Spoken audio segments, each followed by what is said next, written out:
ವೃತ್ತವನ್ನು ರಚನೆ ಮಾಡಿ ಅದಕ್ಕೆ ಜಾವನ್ನು ರಚನೆ ಮಾಡಿ ಅದರಲ್ಲಿ ಅಧಿಕ ವೃತ್ತಖಂಡ ಯಾವುದು, ಲಘು ವೃತ್ತಖಂಡ ಯಾವುದು ಅಂತ ಗುರುತಿಸಿ ಅದಕ್ಕೆ ಎರಡೆರಡು ಕೋನಗಳನ್ನು ಎಳೆದು ಅಳತೆ ಮಾಡಿ ಲಘು ವೃತ್ತಖಂಡದಲ್ಲಿ ಯಾವ ಕೋನ ಉಂಟಾಗಿದೆ, ಅಧಿಕ ವೃತ್ತಖಂಡದಲ್ಲಿ ಯಾವ ಕೋನ ಉಂಟಾಗಿದೆ ಅನ್ನೋದನ್ನು ಈಗ ನೋಡೋಣ.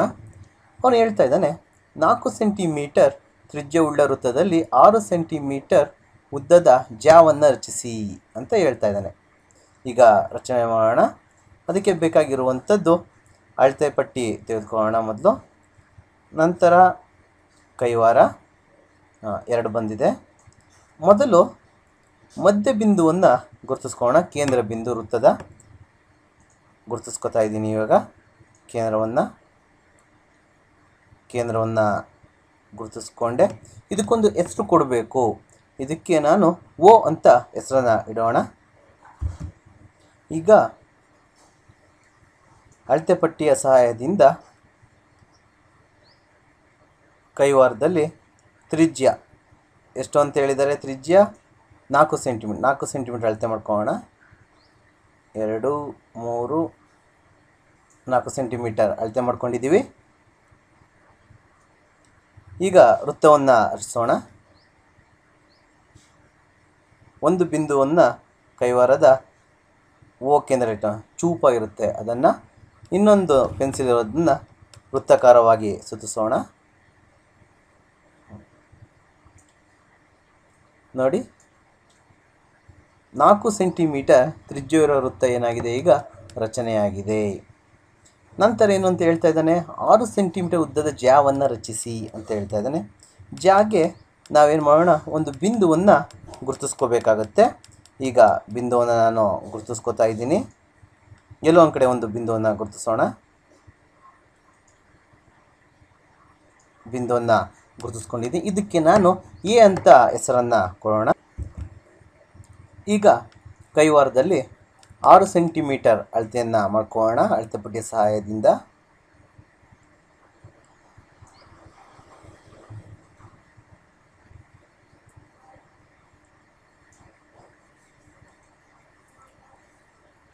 ಸೆಂಟಿಮೀಟರ್ ಅಳತೆ ಮಾಡ್ಕೊಂಡಿದ್ದೀನಿ. ಈಗ ಎ ಬಿಂದುವಿನ ಮೇಲೆ ಕೈವಾರದ ಒಂದು ತುದಿಯನ್ನು ಇಟ್ಟು ಇನ್ನೊಂದು ಬದಿಯಿಂದ ವೃತ್ತವನ್ನು ಏನು ಮಾಡೋಣ, ಕತ್ತರಿಸೋಣ. ವೃತ್ತ ಏನಾಯಿತು, ಕತ್ತರಿಸಿದೆ. ಇಲ್ಲೊಂದು ಬಿಂದು ಉಂಟಾಗಿದೆ. ಆ ಬಿಂದುವಿಗೆ ನಾನು ಬಿ ಅಂತ ಹೆಸರನ್ನು ಕೊಡೋಣ. ಅಳತೆ ಪಟ್ಟಿಯ ಸಹಾಯದಿಂದ ಎ ಬಿಯನ್ನು ಸೇರಿಸೋಣ. ಎ ಬಿ ಏನಾಗಿದೆ ಅಂತೇಳಿದ್ರೆ ಜ್ಯಾ ಆಗಿದೆ. ಈಗ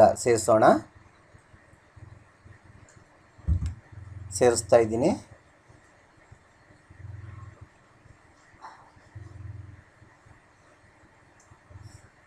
ಸೇರಿಸೋದು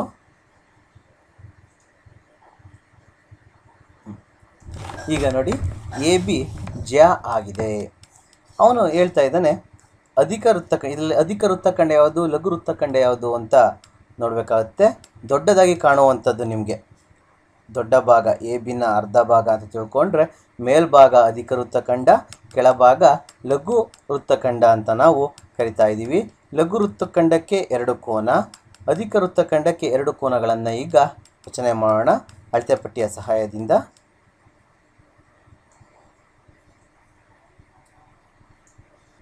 ರಚಿಸ್ತಾ ಇದ್ದೀನಿ. ಸ್ವಲ್ಪ ಉದ್ದ ಆಗ್ತಾ ಇದೆ, ಅಳಿಸ್ಕೊಳ್ಳೋಣ, ಏನು ತೊಂದರೆ ಇಲ್ಲ. ಅದೇ ರೀತಿ ಈ ಕಡೆ ಮೊದಲು ಅಳಿಸ್ಕೊಳ್ಳೋಣ. ಅಳಿಸಿದ್ದೀನಿ. ಈ ಕಡೆನೂ ಅದೇ ಥರ ಸೇರಿಸೋಣ. ಇದಕ್ಕೆ ಒಂದು ಹೆಸರನ್ನು ಕೊಡೋಣ. ಇದಕ್ಕೆ ಸಿ ಅಂತ ಹೆಸರನ್ನು ಕೊಡೋಣ. ಸಿ ಬಿಯನ್ನು ಸೇರಿಸೋಣ. ಈಗ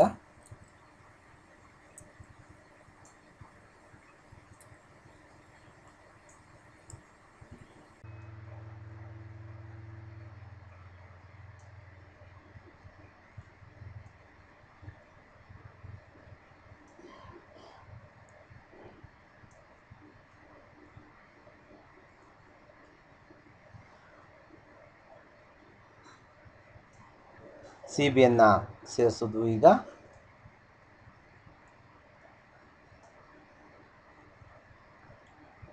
ಈಗ ಒಂದು ಕೋನವನ್ನು ರಚಿಸಿದ್ದೇವೆ. ಈಗ ಇನ್ನೊಂದು ಕೋನವನ್ನು ರಚಿಸಬೇಕು. ಒಂದು ಕೋನವನ್ನು ಏನು ಮಾಡಿದ್ದೀವಿ, ಈಗ ರಚನೆಯಾಗಿದೆ. ಇನ್ನೊಂದು ಕೋನವನ್ನು ರಚಿಸೋಣ. ಅದೇ ರೀತಿ ರಚನೆ ಮಾಡೋಣ. ಇನ್ನೊಂದು ಕೋನವನ್ನು ಬಿಯಿಂದನೇ ತಗೋತಾ ಇದ್ದೀನಿ ನಾನು.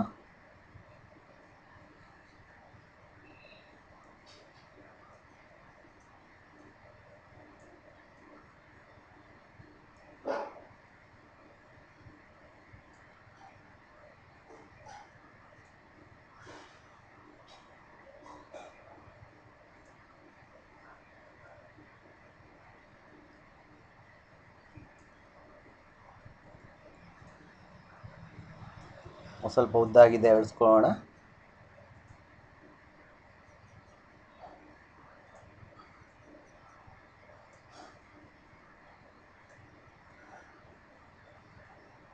ಇದಕ್ಕೊಂದು ಮೊದಲು ಒಂದು ಹೆಸರನ್ನು ಕೊಡಬೇಕು. ಏನು ತಗೊಳ್ಳೋಣ, ಡಿ ಅಂತ ಹೆಸರನ್ನು ಕೊಡೋಣ. ಅಳತೆ ಪಟ್ಟಿಯನ್ನು ಸಹಾಯದಿಂದ ಎ ಡಿಯನ್ನು ಸೇರಿಸೋಣ. ಸ್ವಲ್ಪ ಆ ಕಡೆ ಹೋಗಬೇಕಾಗಿದೆ.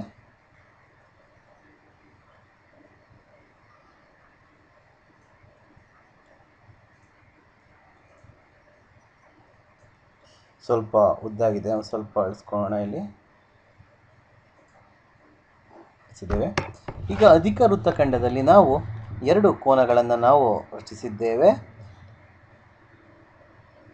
ಒಂದು ಎ ಡಿ ಬಿ ಒಂದು ಕೋನ, ಇನ್ನೊಂದು ಎ ಸಿ ಬಿ ಇನ್ನೊಂದು ಕೋನ. ಅದೇ ರೀತಿ ಲಘು ವೃತ್ತಖಂಡದಲ್ಲೂ ಸಹ ಎರಡು ಕೋನಗಳನ್ನು ರಚಿಸ್ಕೊಳ್ಳೋಣ. ಅಳತೆ ಪಟ್ಟಿಯ ಸಹಾಯದಿಂದ ರಚಿಸ್ಕೊತಾ ಇದ್ದೀನಿ.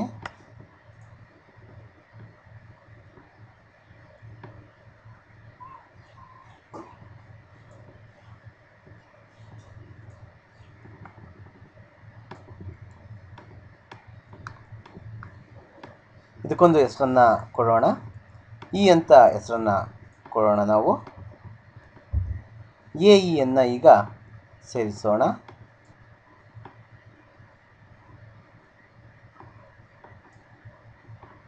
ಎ ಇ ಸೇರಿದೆ. ಸ್ವಲ್ಪ ಉದ್ದಾಗಿದೆ, ಅದನ್ನು ಅಳಿಸೋಣ. ಜಾಸ್ತಿ ಹೋಗ್ತಾ ಇದೆ, ಇರಲಿ, ತೊಂದರೆ ಇಲ್ಲ, ಅದು ಹಾಗೆ ಇರಲಿ. ಇದು ಒಂದು ಕೋನ. ಇನ್ನೊಂದು ಕೋನವನ್ನು ರಚಿಸಬೇಕು. ನಾವು ರಚನೆ ಮಾಡೋಣ.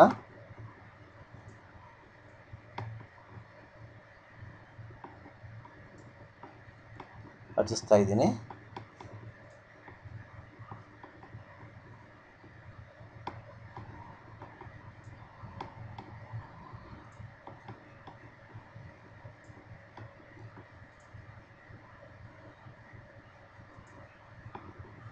ಓಕೆ, ಸರಿಯಾಗಿ ಬಂತು.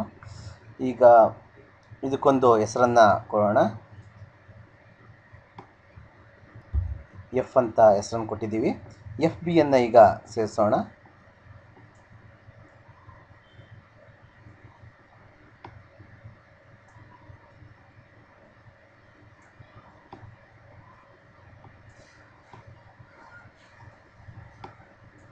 ಎಫ್ ಬಿಯನ್ನು ಸೇರಿಸೋದು. ಈಗ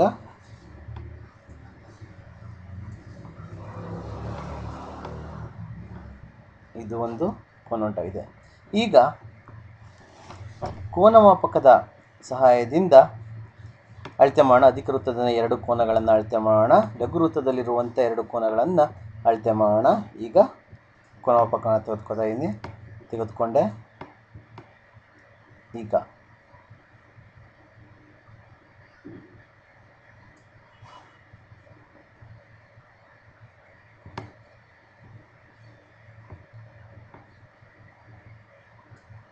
ಎಷ್ಟು ಡಿಗ್ರಿ ಇದೆ ಅಂತ ನೋಡೋಣ. 0, 10, 20, 30, 40, 50. 50 ಡಿಗ್ರಿ ಕರೆಕ್ಟಾಗಿದೆ, ಹೆಚ್ಚು ಕಮ್ಮಿ ಇಲ್ದಾನೆ. ಅಂದರೆ ಎ ಡಿ ಬಿ 50 ಡಿಗ್ರಿ ಇದೆ.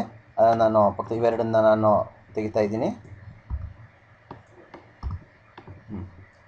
ಎ ಡಿ ಬಿ ಎಷ್ಟಿದೆ? 50 ಡಿಗ್ರಿ ಇದೆ.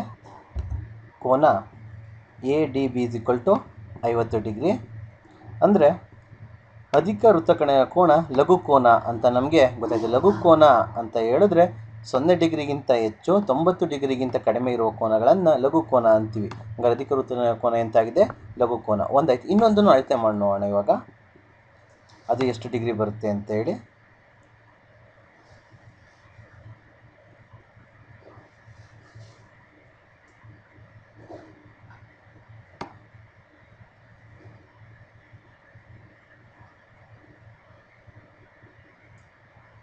ಓಕೆ, 0, 10, 20, 30, 40, 50.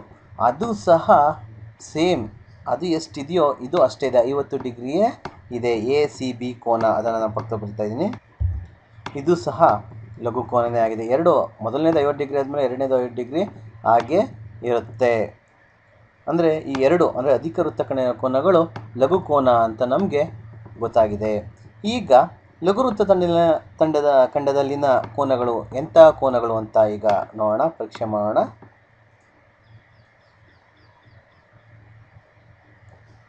ಎಫ್ ಬಿಂದು ಮೇಲೆ ನಾನು ಇಡ್ತಾ ಇದ್ದೀನಿ.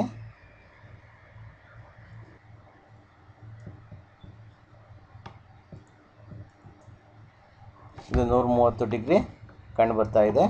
ಹಾಗಾಗಿ ಎ ಎಫ್ ಬಿ 130 ಡಿಗ್ರಿ ಅಂತ ನಾವು ತಗೋಬಹುದು. ಅದೇ ರೀತಿ ಪಕ್ಕದಲ್ಲಿರೋ ಇನ್ನೊಂದು ಕೋನವನ್ನು ನೋಡೋಣ. ಎ ಇ ಬಿದು ದೊಡ್ಡದು ಮಾಡ್ತೀನಿ.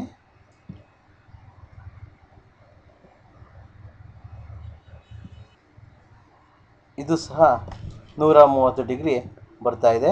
ಅದನ್ನು ಬರೆಯೋಣ. ಈಗ ನೋಡಿ, A F B 130 degree, A E B ಕೋನ ಎ ಇ ಬಿ 130 ಡಿಗ್ರಿ ಅಂತ ಗೊತ್ತಾಗಿದೆ. ಅಂದರೆ ಲಘು ವೃತ್ತಖಂಡದಲ್ಲಿನ ಕೋನಗಳು, ಲಘು ವೃತ್ತಖಂಡದಲ್ಲಿನಂಥ ಕೋನಗಳು ಅಧಿಕ ಕೋನಗಳಾಗಿವೆ. ಅಧಿಕ ಕೋನ ಅಂತ ಹೇಳಿದ್ರೆ 180 ಡಿಗ್ರಿಗಿಂತ ಕಮ್ಮಿ 90 ಡಿಗ್ರಿಗಿಂತ ಹೆಚ್ಚಿರುವ ಕೋನಗಳನ್ನು ಅಧಿಕ ಕೋನಗಳು ಅಂತ ನಾವು ಕರಿತೇವೆ. ಇದರಿಂದ ನಮ್ಗೆ ಏನು ಕಂಡು ಬರುತ್ತೆ ಅಂತ ಹೇಳಿದ್ರೆ, ಲಘು ವೃತ್ತಖಂಡದಲ್ಲಿನ ಕೋನಗಳು ಅಧಿಕ ಕೋನಗಳಾಗಿರ್ತವೆ, ಲಘು ವೃತ್ತಖಂಡದಲ್ಲಿನ ಕೋನಗಳು ಅಧಿಕ ಕೋನಗಳಾಗಿರ್ತವೆ ಅಂತ ನಾವು ಈಗ ತಿಳ್ಕೊಂಡಿದ್ದೀವಿ. ಮುಂದಿನ ತರಗಳಲ್ಲಿ ಇನ್ನೂ ಹೆಚ್ಚೆಚ್ಚು ವಿಷಯಗಳನ್ನು ತಿಳ್ಕೊಳ್ಳೋಣ. ಧನ್ಯವಾದಗಳು.